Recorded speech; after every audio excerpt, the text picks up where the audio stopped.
What's up, everyone? Welcome into DodgerHeads, presented by DodgerBlue.com. My name is Jeff Spiegel, joined by Daniel Starkand today, and we are chatting about Corey Seager, maybe the most interesting name on the free agent market if you are My a Dodger fan. Daniel's guy, his ride or die, and he's a free agent. And some breaking news, I guess you could say, that came out in a piece that Jorge Castillo posted for the LA Times, that the Dodgers actually offered Corey Seager a contract extension in the middle of this season. Obviously, that was not agreed to. That was not signed. He has elected to become a free agent. Daniel, what was your reaction when you saw that bit of news? I guess my first reaction is when they say in the middle of the season, like when was that? Because I think some things changed around the trade deadline when they acquired a Yeah. guy named Trey Turner. So I'd be curious, was this extension before they got Trey Turner, which I think would have made a lot more sense just because you didn't have a backup plan at shortstop at that time?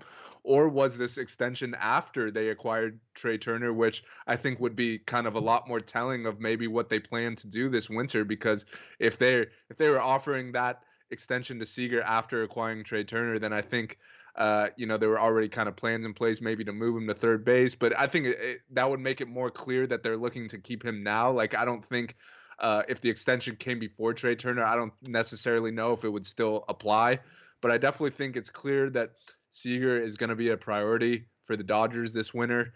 I don't know if that means they're going to re-sign him. Like, there's so many factors at play here, which we're about to get into. But I definitely think as a Seager fan, I like that I saw that they're, offered him an extension and are interested in keeping him. Yeah, it's interesting because I think there's lots of ways that people may have been able to talk themselves into whether or not Andrew Friedman and co. actually like Corey Seager as a fit on this Dodgers team. We know defensively he's not elite. We know from an offensive approach perspective, he is completely unique amongst Dodger hitters. He does not take Yeah. pitches. He does not work counts. He just grips it and rips it. And so I think there's been rightfully so, there have been conversations that, like, do they actually want Corey Seager? Is he the mold of a guy that the Dodgers would want to build around? So I think the idea that they were offering him an extension is fascinating, and it's telling that there is a level of interest, that the Dodgers are not going to just say, hey, good riddance, we didn't offer you an extension, we didn't really have that much interest in you, we're going to offer you the qualifying offer and then see you later.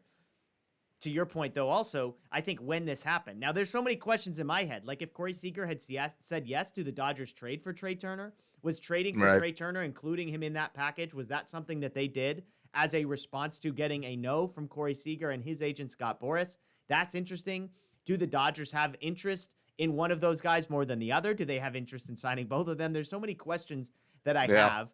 We did a much bigger breakdown of Corey Seager as he relates to other shortstop options. If you haven't seen our free agent primer video, make sure to go check that out. But if we just did a short version of that, Corey Seager is a guy who's missed a lot of games. He played in just 95 games in 2021, played 52 of 60 last year, and then 134 of 162 in 2019.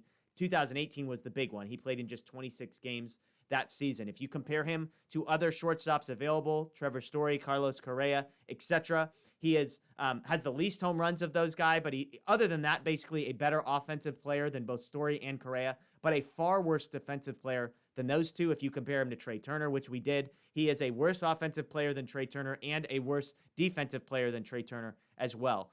I think the Dodgers they're in a good spot because they have Trey Turner signed for one more season, and there are more big money shortstops out there than I think there are teams that are interested in paying $30 to $35 million for shortstops. In addition to Correa and Story, there's also Semien and Baez on the market as well. What do you make of Corey Seager as a free agent, and how would you play this if you were the Dodgers? Would you just come up with a number, say, here's our number, stick with it, say, take it or leave it? Do you slow play it and see how the market shakes out, knowing, hey, we're actually comfortable with maybe two or three of these guys? How would you play it? Yeah, I think, and this is a point you made on our free agency primer. I think this is kind of a rare case where, like, the Dodgers actually have some leverage here, Mm-hmm. which usually when a star player of Seager's caliber hits free agency, like, you don't have any leverage. Like, it's basically like all these teams are going to be interested in him. This is the dollar amount. Do you want to match it or Yeah. not? Yes or no? But I think in this case, it's not exactly that. Just because the Dodgers got Trey Turner, like you said, like they have a shortstop replacement who's pretty damn good. If they just let Seager walk, like that's not a concern.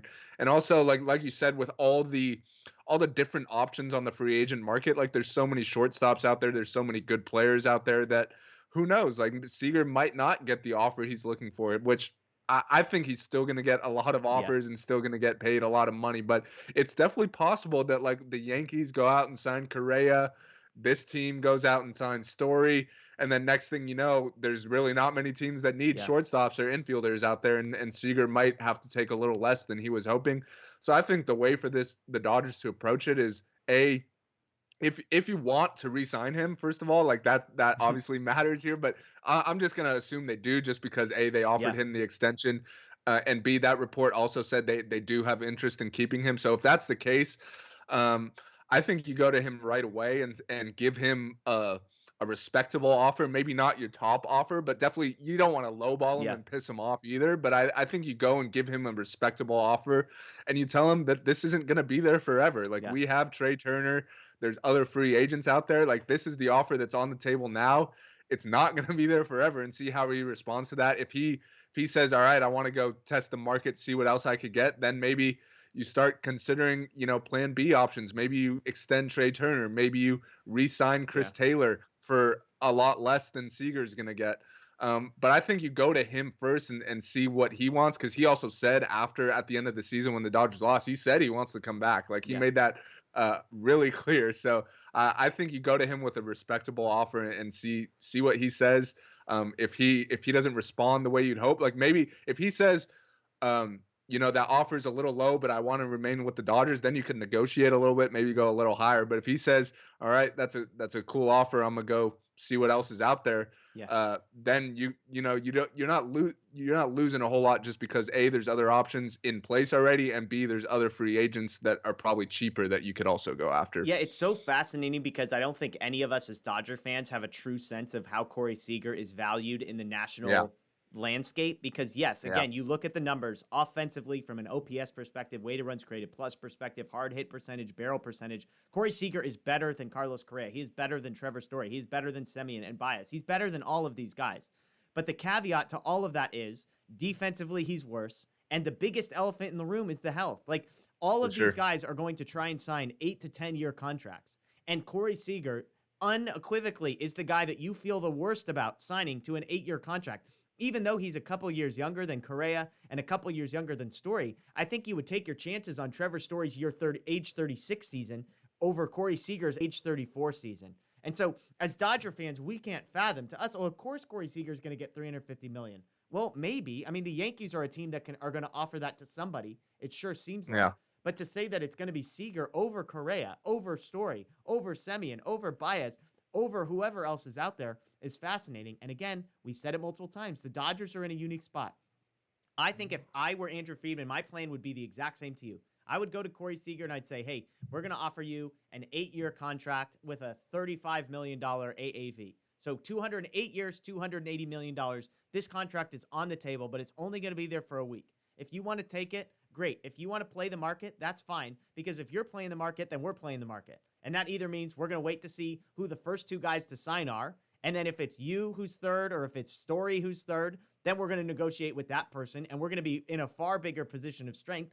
Or we're just going to go sign Chris Taylor for 6 years and $100 million, and we're just going to call it good. And we're going to offer Trey Turner an extension or whatever. I think the Dodgers are in a unique position. And so we'll see what happens. This is, to me, going to be the most fascinating storyline, not only from a Dodgers perspective, but from, I think we're all about to learn whether or not Corey Seager is viewed nationally the same way that we do. How do teams value injuries in a guy that's signing an 8 to 10 year deal? How do they value a guy who defensively may not stick at shortstop long term, et cetera, et cetera? So lots more we could talk about here. Again, check out our free agent primer that we posted a little bit earlier in the week, because that's going to have all the details and a lot bigger, more full conversation between Daniel, myself, and Matt Moreno as well. So let us know in the comments below what your offer to Corey Seager would be, how urgent you would be in trying to sign him, et cetera, et cetera. We appreciate you joining us. That's Daniel Starkand. My name is Jeff Spiegel. We'll keep posting these videos throughout the next couple of weeks as free agent gets going. So make sure to be subscribed here to Dodger Blue 1958. Ring the notification bell as well.